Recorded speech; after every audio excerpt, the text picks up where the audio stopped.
এই খাবারের নাম কি? কি কি দিয়ে এই খাবারটি তৈরি করা হয়? কেনই বা গ্রামের মানুষের এত পছন্দ? সবই আজকে আপনাদের সাথে শেয়ার করব। আশা করি সবার ভালো লাগবে। আসসালামু আলাইকুম এভরিওয়ান। মার্জিয়াস ব্লগের পক্ষ থেকে সবাইকে জানাচ্ছি স্বাগতম।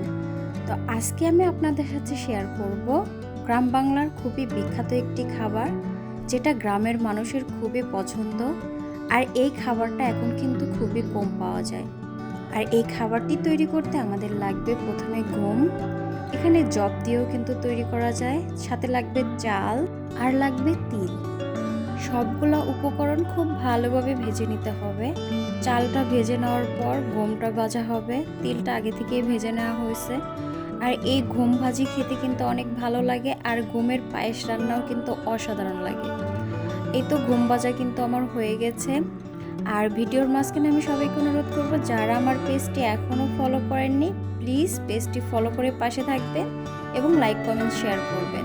আর যারা ইউটিউব চ্যানেল থেকে দেখছেন অবশ্যই চ্যানেলটি সাবস্ক্রাইব করে পাশে থাকা বেল বাটনটি বাজিয়ে দিবেন, যাতে পরবর্তীতে নতুন নতুন ভিডিও আপলোড করলে আপনারা খুব সহজে নোটিফিকেশন পেয়ে যান।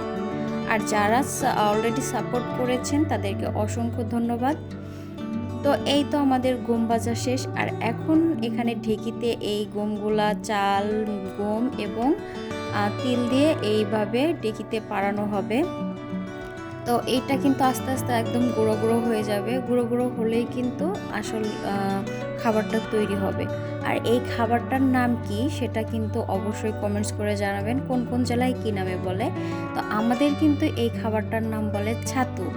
তো এই ছাতুটা খেতে কিন্তু অসাধারণ লাগে। এর সাথে কিন্তু হালকা চিনি এবং লবণও দিতে হবে, তাহলে খেতে একটু মিষ্টি মিষ্টি লাগবে।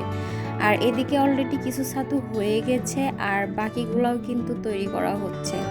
তো যাই হোক, এই ছাতুটা আমার খুবই পছন্দের একটি খাবার, আর গ্রামের মানুষের তো খুবই পছন্দ। তো কে কে এই জিনিসটা পছন্দ করেন সেটা কিন্তু অবশ্যই কমেন্টস করে জানাতে ভুলবেন না। আর একটা করে লাইক কিন্তু সবাই করবেন। আর আমাদের ছাতু প্রায় শেষের দিকে তৈরি করা। এভাবেই কিন্তু ঢেঁকিতে পাড়ানোর পর ছাতুটা তৈরি হবে। আর গ্রামে কিন্তু ঢেঁকি থাকবেই। ঢেঁকিতে কিন্তু চাল কোটা হয়, চালের গুঁড়া দিয়ে কিন্তু পিঠা বানানো হয়। তো এই যে আমাদের ফাইনাল ছাতুর লুক। ছাতুটা খেতে অনেক মজা। আমার তো খুবই ভালো লাগে ছাতুটা খেতে।